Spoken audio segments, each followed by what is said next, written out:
Good afternoon. Good afternoon. This is Dr. Martha Simmons with another session of Preaching and Preachers on Facebook Live, via Restream, and on YouTube.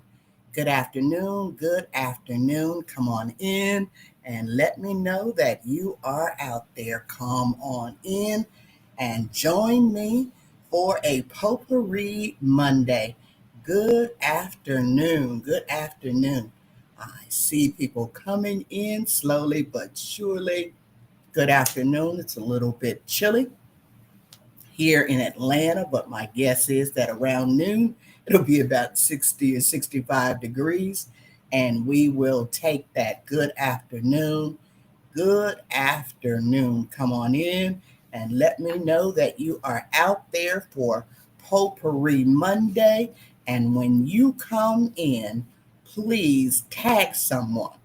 Tag someone and let them know that they can jump on right now, or they can watch the broadcast up on my Facebook page for a couple of weeks, and it will be on YouTube a lot longer. And if you are watching on YouTube, please like, share, and subscribe.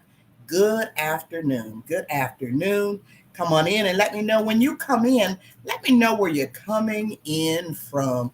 Come on in. Come on in for another Monday on Preaching and Preachers. Excuse me. Sniffling from the cold, I guess. Come on in and let me know that you are out there. Come on in, as I always say, and let me know that you are out there. Today is November 10th, 2025, and it is wonderful to have you with me. Reverend Karen Downing, good afternoon. Good afternoon.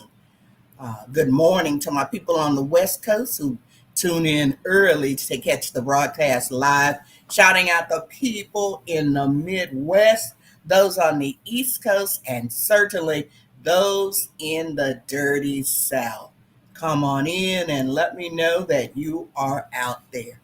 Come on in. Going to give folks a few more moments to come in for what I believe will be another great practical broadcast. I want to say, as we always do on a Potpourri Monday, say a little bit about quite a number of things. Come on in. All right. Let's go ahead and get started, since I want to cover so many things. As always, we are praying for those who are sick. I'm praying for those who are experiencing a season of bereavement. And certainly in times like these, we're praying for those who are housing insecure and food insecure. I am praying for you. Quick announcement: on next Monday, November the 17th, join me for Freedom Fighting Now. And we're going to hear from some people who are on the ground doing the work. These are difficult and dark days, and we want people to tell us exactly what is going on. That's November the 17th, Freedom Fighting Now. Join me for that on next Monday. Also, we're almost at the end of the year, and believe it or not, it's actually in December, I believe, Preaching and Preachers will enter its 9th year. Can you believe that? 9 years. If you have not given this year, please do that. You know the Cash App, LoveMyWork123. There are so many guests that you want to see in 2026, and you can help make that possible. So I would appreciate, if you don't want to give by Cash App, come into my inbox and I will set it up so that you can give by other means. If you are watching on YouTube, again, please like, share, and subscribe. All right, all right. If you're on Facebook, let me know. Wendell Craig Woods, good afternoon. Good to have you with me. Let me know where you are coming in from and then tag someone. Type in the name of someone you know will be helped by this broadcast. It's a Potpourri Monday, so let's get to it.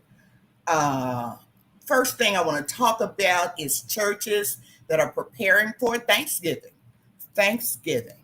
And remember Advent now. Remember, Advent begins November the 30th, right after Thanksgiving, and it runs through Wednesday, December the 24th in 2025. Thanksgiving, yeah, it's on November the 27th. And if you need to know what colors perhaps to decorate your church with during Thanksgiving, refer to the Christian Minister's Manual for the Pulpit and Public Square for all denominations. Somebody put that in the chat, please. The Christian Minister's Manual that I did along with one of my sons in ministry, Dr. Willie Francois.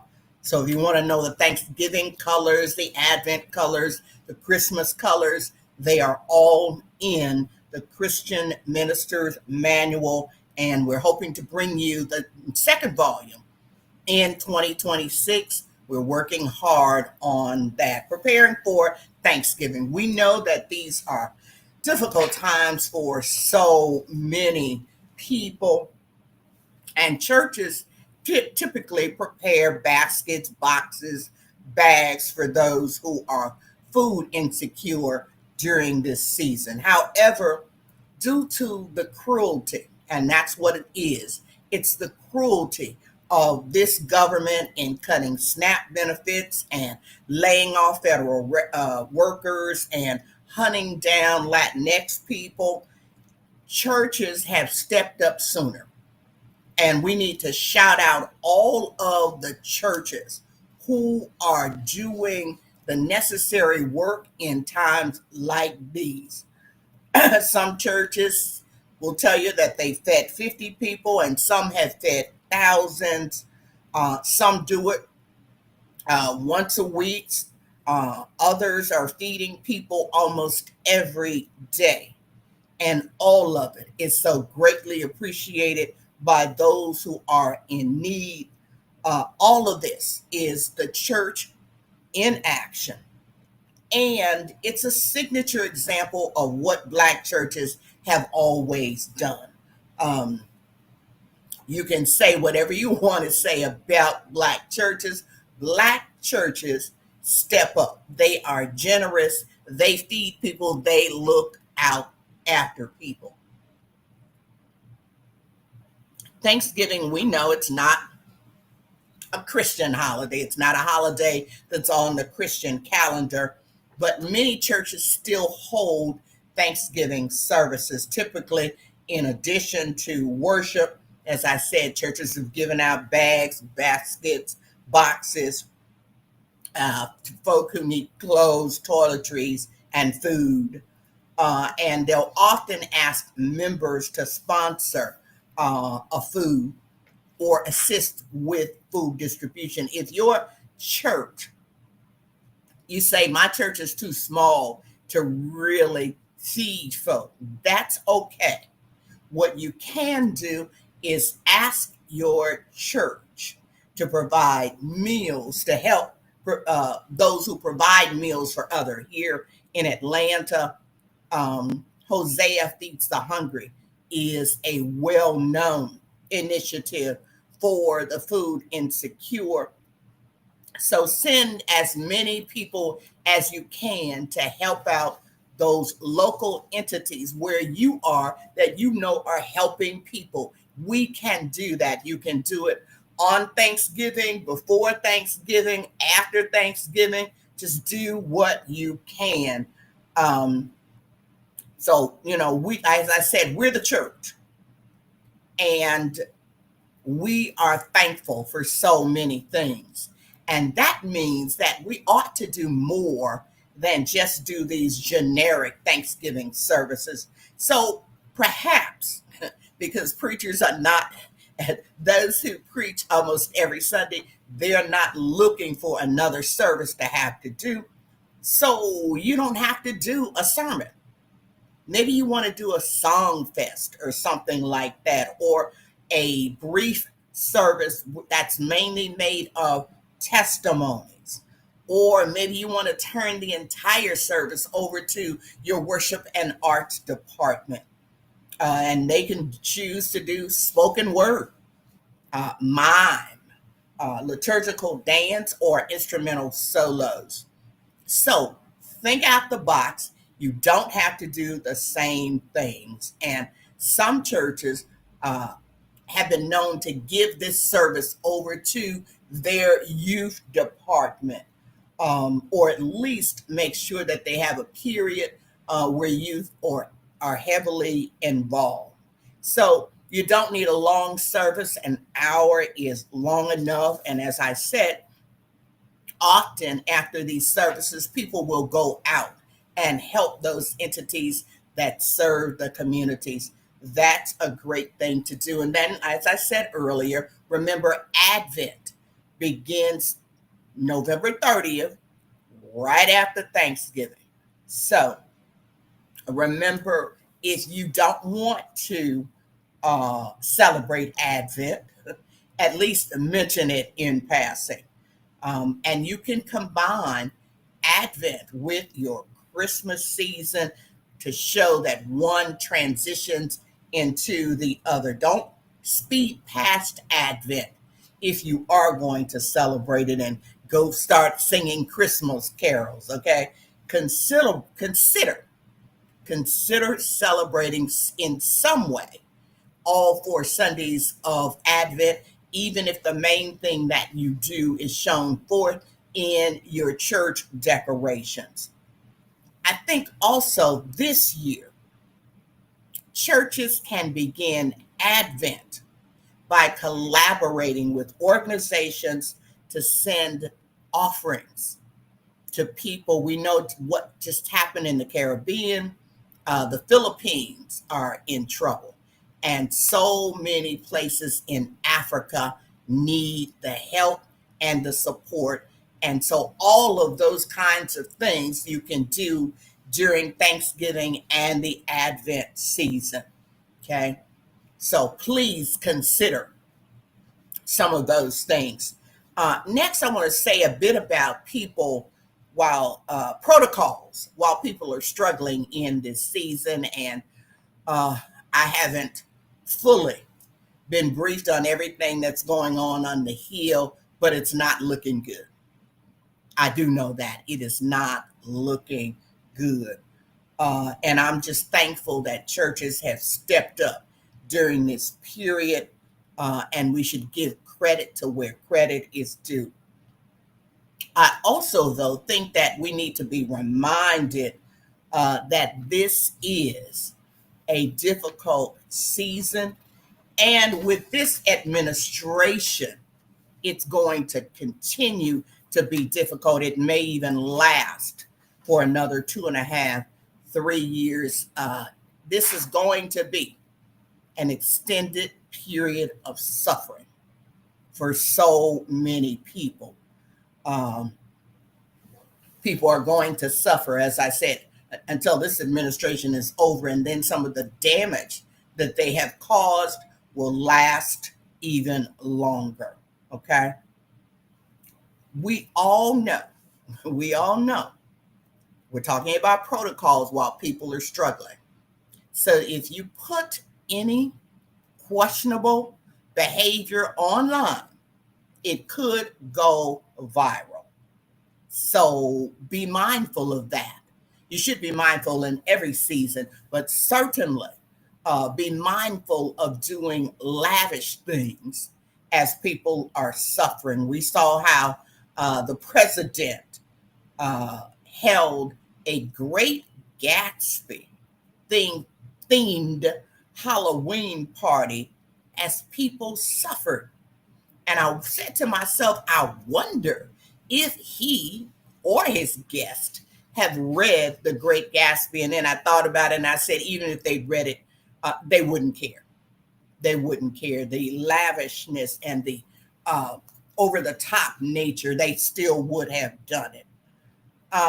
So just be aware as a basic protocol of what you are doing in the face of people who are suffering. Now, we also know that there are folk who don't like the church and they want the church to help them when they're suffering, but they don't care about the church. But they still come to the church. Be the church and help them anyway. If you can help them anyway. And a part of just what should be your protocols, and some would say these should be protocols all the time, and you might be right about that, but certainly while people are suffering, do you need to do an elaborate installation for, you're being installed over the next 3 years? Think about it. Just think about it. Do you really need a banquet that your members can't even afford to attend? I mean, I've seen these banquet tickets, $100, $150, $200 for an installation banquet. We've got to do better. We've got to do better than that. Do you really need to fly in 6, 7, 8 preachers for your installation? Do you really need to do that? Anyway, but certainly ask yourself, do I really need to do that while people are suffering? While people are suffering. It's not just a bad look that could go viral. It's bad, period. Okay? It's bad, period. Remember, people are suffering. And you don't need to spend $5,000, $10,000 also on holding these revivals while people are suffering. And if you watch these revivals, for most of them, you got 50 people, maybe 100 people, and that's it. And nobody joins church or accepts Christ or anything like that. Okay? You actually are reviving more people on a Sunday. So consider that. You may not need to do a fall and a spring revival. You just may not need to do that. Okay? And also, if you just say, I have to hold a revival, this is a good season to just do something local and collaborative. Okay? Build collaborations in your city. I've always believed in collaborations, but if we've ever needed them, Lord knows we sure do need them now. Okay? So if you must do a revival, do something local. You will have more people in the building anyway. If you get together with 3, 4, 5 sister churches, they bring their members, they bring their choirs, okay? And the community wins. Plus, we know that there's so many cities in which young pastors, new pastors need to build relationships. This is a great time to do it. And we also know that there are older pastors in older churches that need help too. So consider collaboration, okay? And, once you collaborate, you start collaborating maybe for a revival, then you can keep collaborating around other things happening in your centers, like these AI centers that are being brought into communities, and people don't even know what is going on. They just know that their water bill went up, their electric bill went up, and the pollution increased. 4 or 5 churches getting together, you can stop. You know where they're putting these centers. They're putting them in Black and brown neighborhoods, okay? So if you all collaborate, you can fight those kinds of things. So let collaboration be your protocol in this season and beyond. Okay.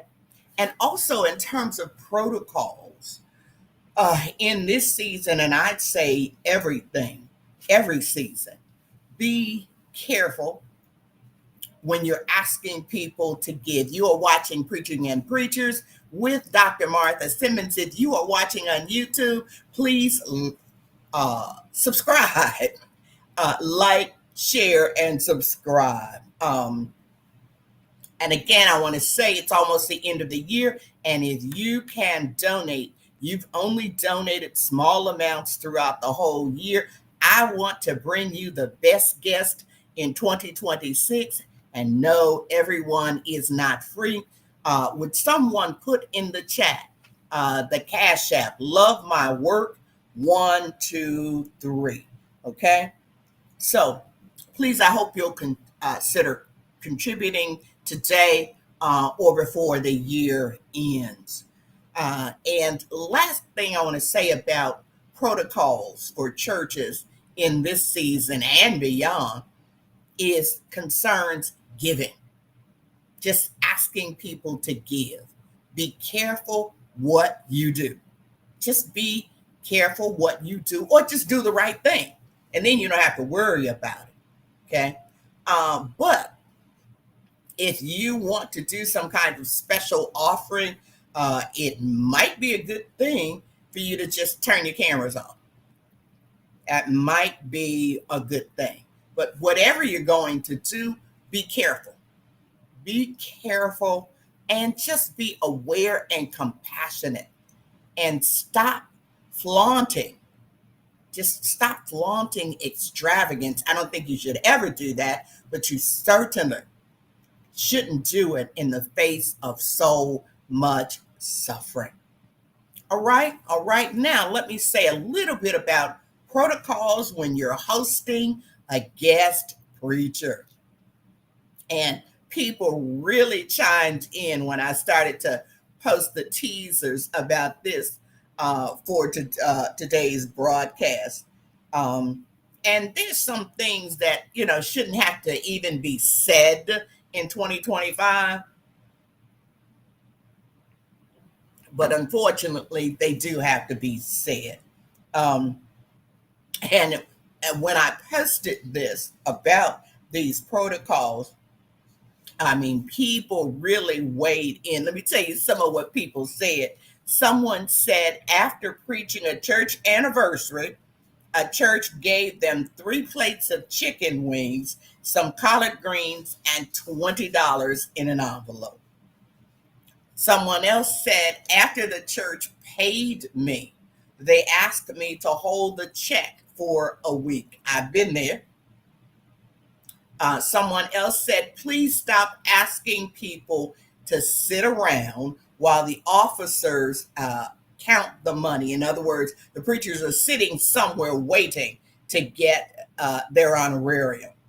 Someone else posted, please do not put your preacher up at a crack hotel. Someone else posted, no, I posted this. Please stop sending drivers who smell like weed in cars that will break down. I remember someone sending a hoopty for me. The car breaks down, and this is when there was not Uber or anything like that. Sorry about that. I thought I had turned my phone off. Let me see if I can turn it off right now. Sorry about that. I will turn it off. But anyway, they sent a hoopty. It broke down. And the person didn't have AAA. It was a situation. I finally said to them, how close do you think is the next store, gas station, or something? I will walk to that place and take a taxi. Okay? So be careful doing that. Someone else posted, I was picked up, and then the person who was driving me went shopping at the mall. as I waited in the car. Okay. And someone else posted, please don't send people with bad hygiene. And of course, we know not to send people in dirty cars and things like that. These are just basic protocols that churches need to be aware of, things we need to pay attention to. Also, please pay people in cash, meaning with a check or direct deposit, no matter how young they are or their gender. Stop paying people with food and costume jewelry. It's ridiculous. It is ridiculous. It really is ridiculous. Okay. And then if you give someone a check, they shouldn't have to hold it. If you couldn't afford to bring someone to your church, that's understandable. Just go ahead and wait. But don't ask the person to hold the check for a week or two. Check your bank account before you invite someone, okay? Before you invite someone to preach or teach or do a lecture. And if you don't have the money, it's okay. Just wait until you do. Also, these colleges and universities are getting a bad reputation for bringing in clergy online and in person and taking forever to pay them. The usual time frame is 30 days. It's 30 days. And you should not make people fill out 10 forms for a 250 or a check of any amount. It is ridiculous. It really is ridiculous. Okay? Somebody said for paid people, no candles, corsages, or Bath and Body Works as well. Okay? But for colleges and universities, and I know some colleges and universities will just make people wait 5, 6 months and not pay them. Okay. Like I said, the deadline should be 30 days. All right. And schools just have to do better, or we're going to start to put your name out there and tell people don't go there if you're expecting an honorarium, because they won't pay you, or it will take them 5 or 6 months to pay you. There are two schools in Atlanta who've done this for a long time, and they keep doing it. All right. Um, Also, in terms of protocols for your guest clergy, pay attention to the gift baskets. Gift baskets is a wonderful idea. It's a kind thing to do, but we've got to give some attention to them. We don't need gift basket with whole pineapples in them. Okay, you just don't. What would you cut that with? Okay, or I've gotten baskets with cucumbers and pomegranates. You know, the ones with that red fruit with all the seeds in it. I've gotten those. Okay, just do basic fruit. If you're going to do a fruit basket, or and if you're going to fill it with other things, just do some useful things like a bag tag, and preachers will appreciate it. But remember, when you're giving people these uh, gigantic uh, baskets, especially if they're only going to be there for one day, they will, for those who want to keep the fruit, try to take it on the plane. And that will create other problems. Okay.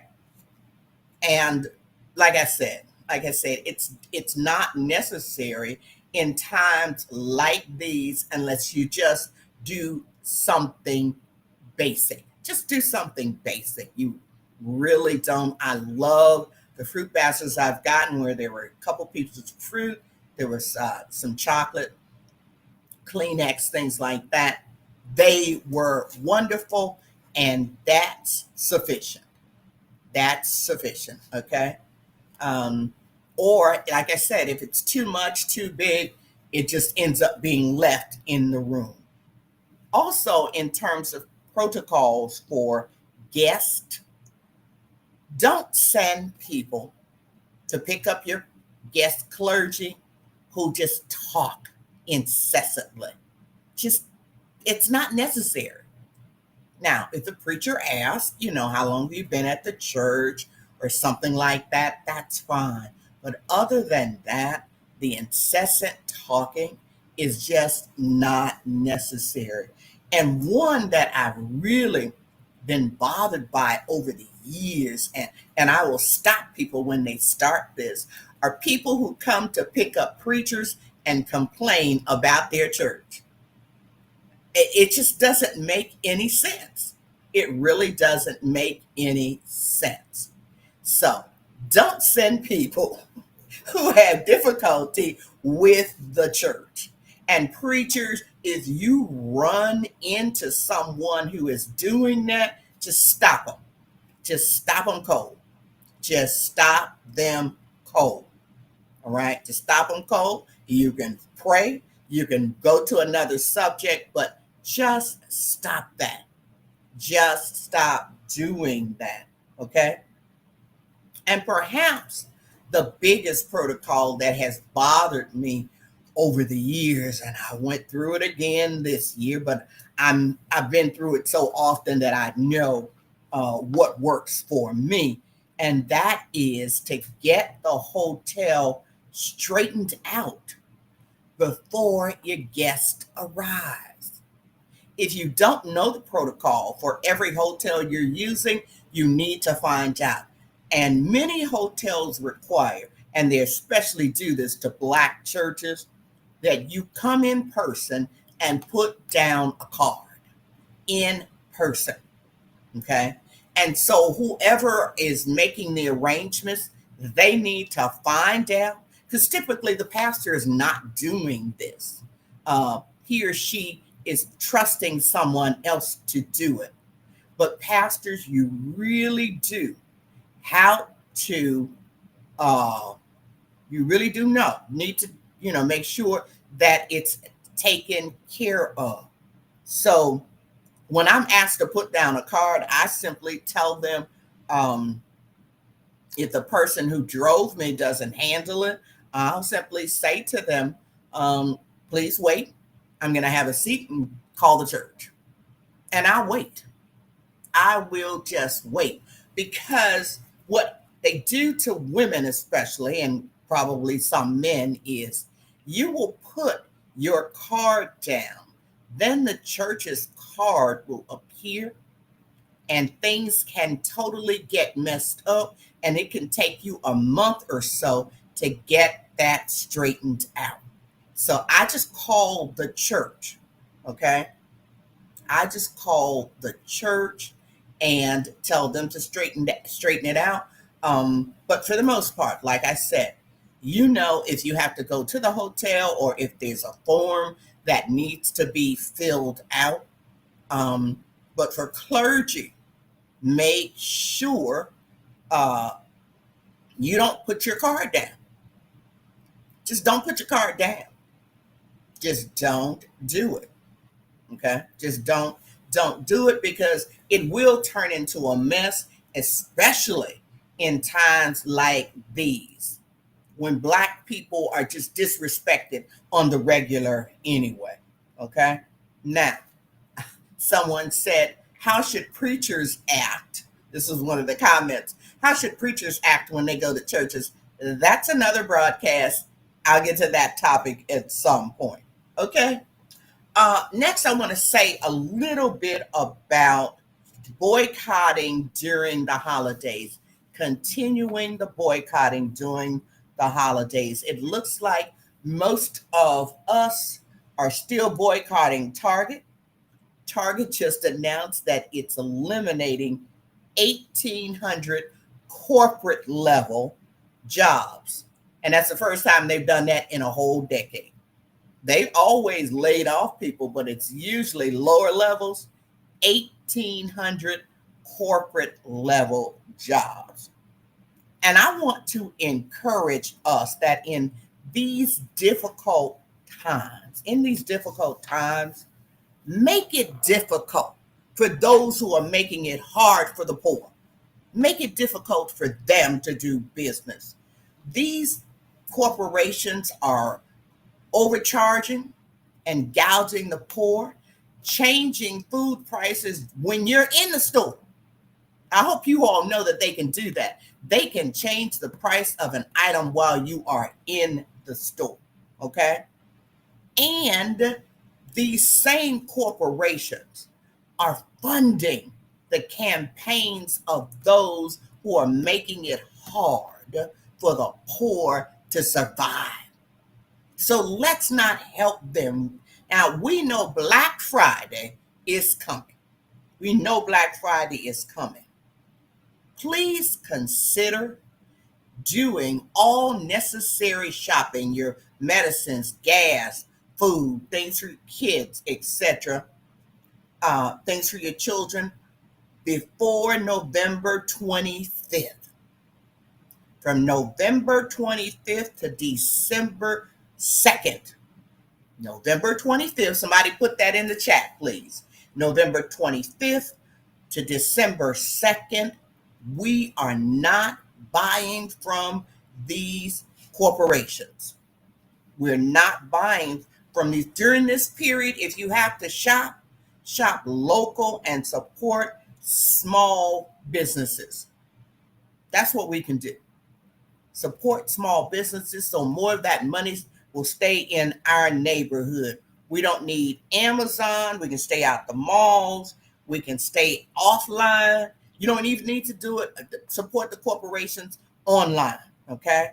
And stay out of the fast food places that are also participating in helping people suffer. And we know who they are.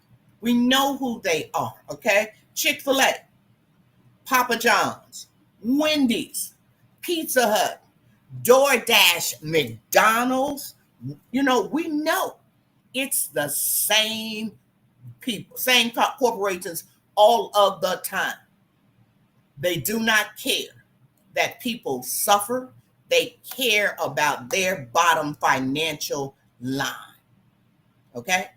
That's all they care about is their bottom line. And yes, I know some of them give to Democrats just like they do Republicans because they just want to make sure that they have an end with the administration. I don't care who they give to. If they're causing the poor to suffer, don't help them. Do not help them. And I know, we are not our grandparents and our great-grandparents. We got to have our Ring doorbell. We got to have our stuff from Amazon. We've got to have used door. No, we don't. No, we don't.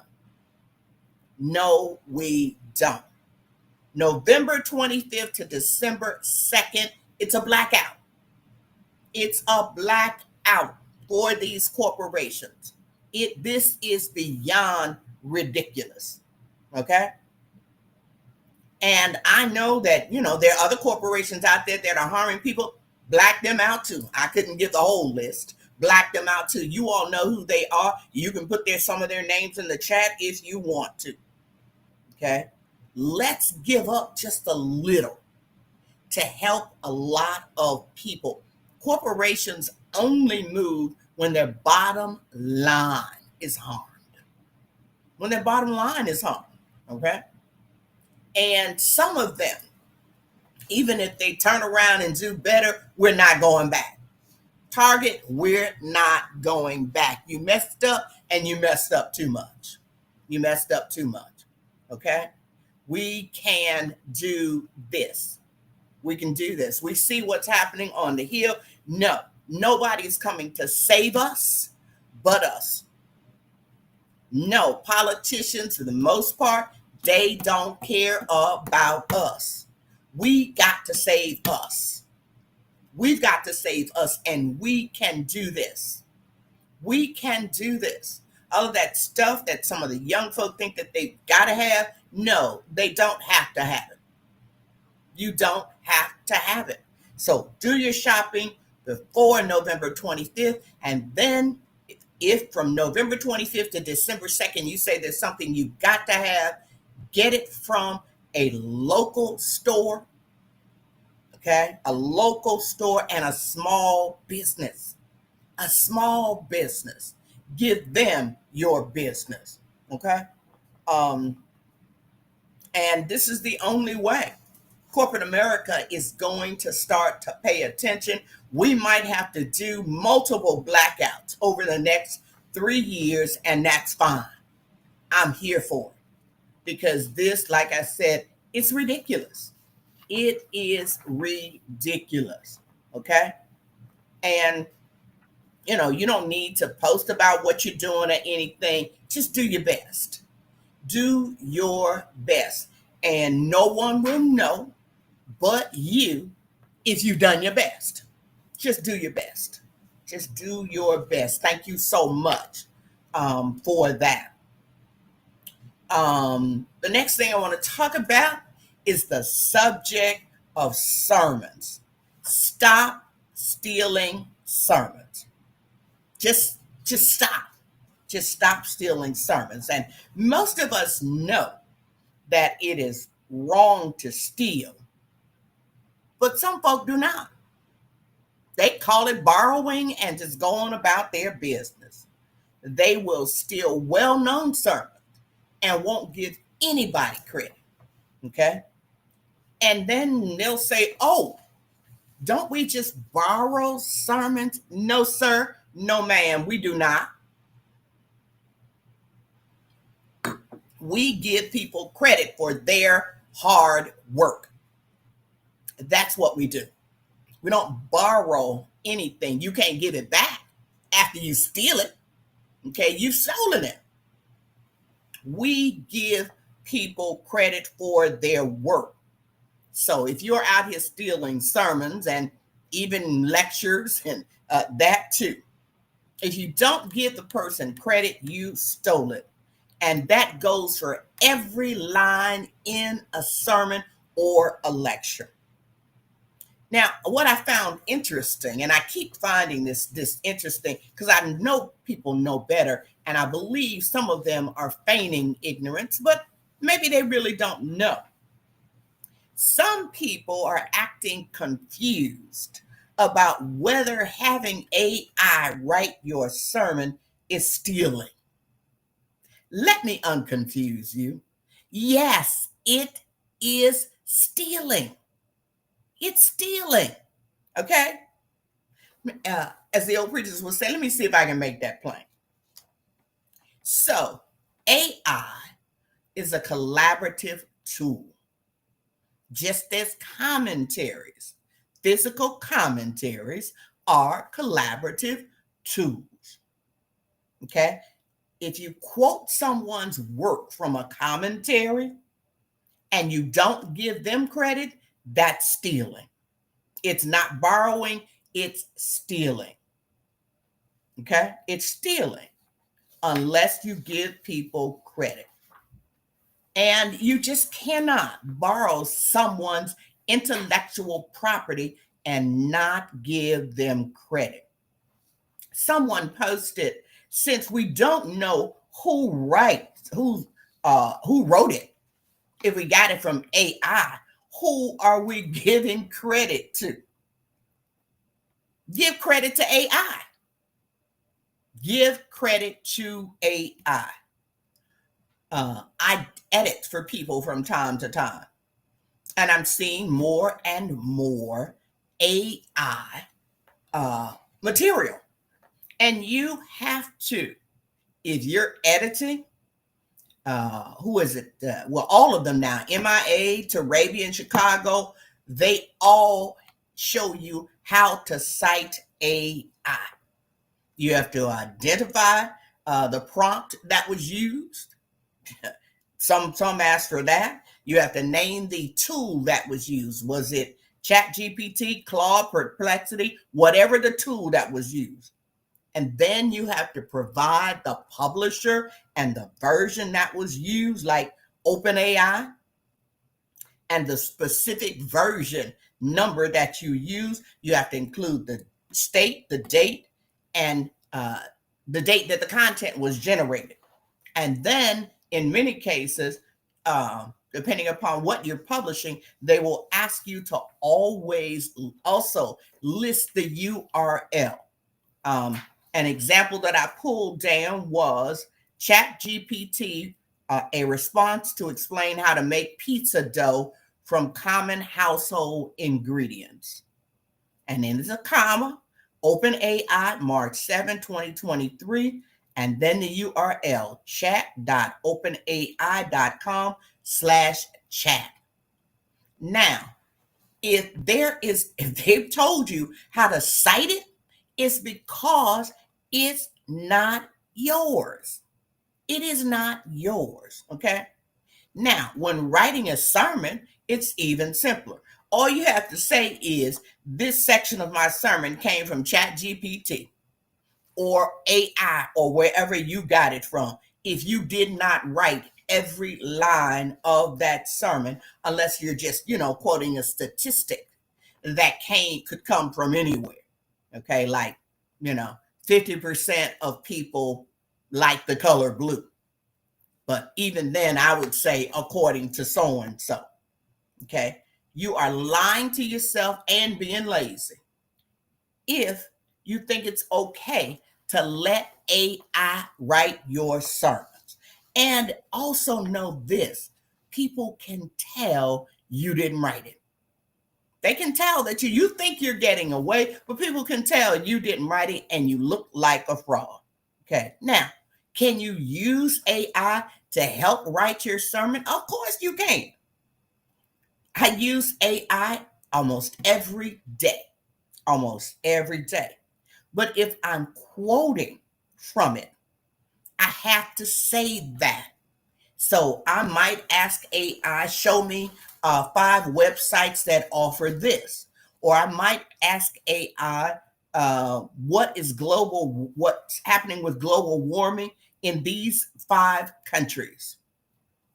And it's going to take me to different places. So if you do not believe that material on AI belongs to someone, look at the lawsuits by the New York Times against OpenAI. The New York Times is suing OpenAI, the New York Daily News, the Center for Investigative Reporting, Intercept Media, Raw Story Media. There's a whole group of Canadian news outlets that's suing OpenAI, Asian News International. They're suing OpenAI. It does belong to someone. It does belong to someone. Be clear. Whether you got it, someone said from Google, Gemini, wherever you got it from. That's all you have to do. Other than that, like I said, you're stealing. You are stealing. And I'm going to keep saying you're stealing. When I see it, I'm going to say it because it is wrong. And not only is it wrong, and this is what I think preachers really don't get, and I know it is hard to write sermons Sunday after Sunday after Sunday, get new ideas. You got to take care of the sick, take care of your family. You might be a part-time pastor with another full-time job. I get it. It's hard. It is hard, but it's the job. It's the job. It really is the job. Okay. And you have to do the job. You really have to do the job. You really do. So, like I said, if you get it from AI, just say where you got it from. And for God's sake, stop. And someone said there is a well-known pastor running around that's stealing other people's sermons and telling you he did it. And they didn't say the name, or me, I'd call out the name. But if you are doing that, stop. And no, we are not borrowing. We are not borrowing. Say where you got it from or just write your own sermon. Write your own sermon. If you use a commentary and you take something out of a commentary, say where you got it from. If you quote a poet, say where you got it from. Say where it came from. All right? That's just the way people are expecting honesty and a level of integrity from their clergy. This is the bare minimum. It's the bare minimum. Yes, you can use AI if you're trying to figure out, okay, I've got 3 lectionary texts here, and I'm trying to figure out how to put an outline together. It may give you 5 different outlines. That's different than stealing just, pages and pages of material as if you wrote it. Okay? As if you wrote it. Somebody said we did it before AI. That's true. But people also stole before AI. So I'm saying just stop it. Just stop it. Okay? Just stop it. Because be clear. As I said, people know. They know that you are doing it, and it's a really, really bad look. It really is a bad look. And not only that, here's the thing that I think clergy really need to know. When you don't take the time to do the prayer, the reading, and the writing, you are weakening your capacity to put a sermon together, to put a lecture together. You are weakening your capacity to do that. Okay? The more you write, the more you read, the more you are strengthening your ability to do it. So it's helpful. It's not that someone's trying to make you work harder. It is helpful. It is helpful. You are giving God an opportunity to use the gifts God gave you. Okay? That's what you are doing. That's what you are doing. All right? And Wendell Craig Wood said, I want to know who that preacher is. I want to know too. They, like I said, people didn't list the name. And when folk won't list a name, then I just move on. I don't know who it was. Someone else said it's not your intellectual property. It certainly is not. I remember when we were doing the African American Pulpit Journal. That's it right behind me. Y'all remember the African American Pulpit Journal? Yeah. The first and unfortunately the only African American preaching journal in history. I wish somebody would start that up again. But I'd get calls after calls, people saying, do you know so-and-so just preached a sermon that was in the pulpit? And you're like, oh my God. Do they understand that when it's printed, because at that time there was the internet, but it was very slight. It was very slight. Things are still word of mouth. But as like, do you all really not know that people will know what you did? And people would just take a chance and do it anyway. Just do it anyway. Like I said, all clergy should have a certain level of integrity. They really, really. And if you think your denomination or your circle's supposed to borrow, just say who you borrowed it from. That's all. If you think that's what you all are supposed to do, okay? That's what a Kojic preacher said after he stole William Watley's sermon at Hampton. Okay, it was like, well, we often borrow sermons. Okay, just say who you borrowed it from. And let me say too that that's different than using text. I mean, the Bible is the Bible, or titles.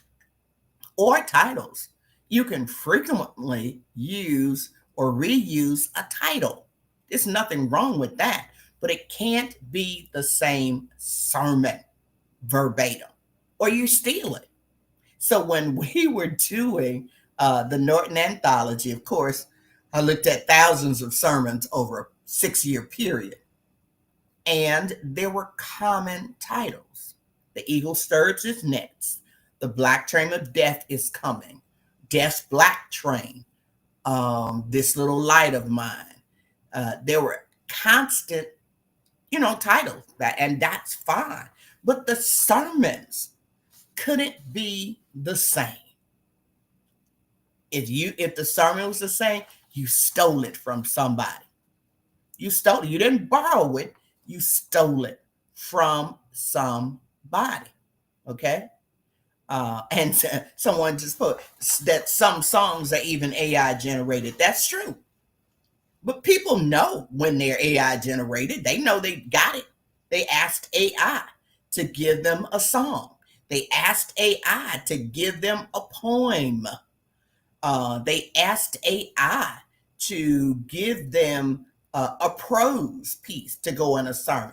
Wherever you got it from, it's not your intellectual property. So, like I said, I use AI in some shape, form, or fashion every single day. Don't have a problem with people using AI. It's how you use it. You should be using it as a collaborative partner, not to stop you from doing your work and participating in the process. And so I really want to impress upon pastors who are training young clergy. Make sure that you are taking a look at their sermons and making sure that you tell them they won't get to preach it in your church if AI wrote it. Okay? If AI wrote it. Just finished working with someone. They had a group of young preachers, and they were asking me to help them help train their young preachers. And so I was doing that. And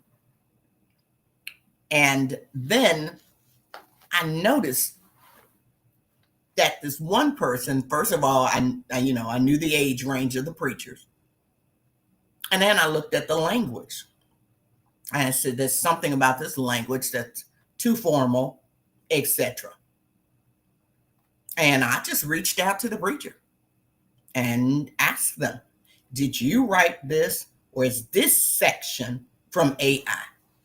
And they stumbled for a moment, which of course gave them away. And I simply said to them, you need to rewrite this and resend it. Okay? Because I don't want them to engage in a bad habit early on. And none of us do. Integrity matters. Doing your own work matters. And like I said, you won't get better at preaching, at teaching, at writing lectures, at doing workshops if you don't do the work. If you don't do it, you've got to do the work. And teachers are going crazy in the colleges and the universities because these kids, too many kids, just letting AI do their papers. Just letting but for some schools do have systems that will tell if AI did it, and people they're flunking people. They're flunking people. But it's something that's going to be around from here forward. It's not going anywhere. It's just not going anywhere. It really is not. AI will be even more pervasive in our lives 5 years from now. So I want us to get a handle on this right now. It's a collaborative partner. It's great for outlinings, especially if you have multiple texts, as in the case of lectionary preaching. It's great for helping you figure out the order of things. You can even ask it after after you've written a sermon, you can then go to AI and ask, if I have this kind of audience, is this sermon too long? Okay. Also know this, and this is the last thing I'm going to say about AI. AI gets it wrong. It makes mistakes, and it will tell you it makes mistakes. And I've heard quite a number of sermons where, I was like, wait a minute, did a double take. Like, okay, that text is wrong. AI makes mistakes. So if you really want to look bad, use AI, and AI was wrong on the at the same time. That's really, really embarrassing. Okay. And I was just going through this again with a young preacher, and he was trying to tell me what was in the Hebrew in that text where Elijah's in the cave, and he said that it was in God's movement was not in the storm, not in the this, not even, I can't remember all the language now, not in the fire. It was in the whisper. It was in whisper or in the silence. And so I said to him, you need to go back to the Hebrew to get that right. Okay. I said, what did it really say? Okay. What did it really say? So someone said, just like Wikipedia, that, we knew we weren't supposed to use Wikipedia. It was wrong. And people still did it. So anyway, that's good. As always, thank you for joining me. Thank you for those who are contributing, like I said, as an independent scholar, that I really appreciate that. It helps me at least give honorarium to my guest when I can. Okay. I don't do this, to make money. And next month will be my 9th year doing it. And for the first, 4 years, I didn't even have a Cash App. So I appreciate your generosity as an independent scholar. Again, please join me next Monday for Freedom Fighting Now. That's a broadcast you don't want to miss. Also, if you're watching again the broadcast on YouTube, please like, share, and subscribe to my channel.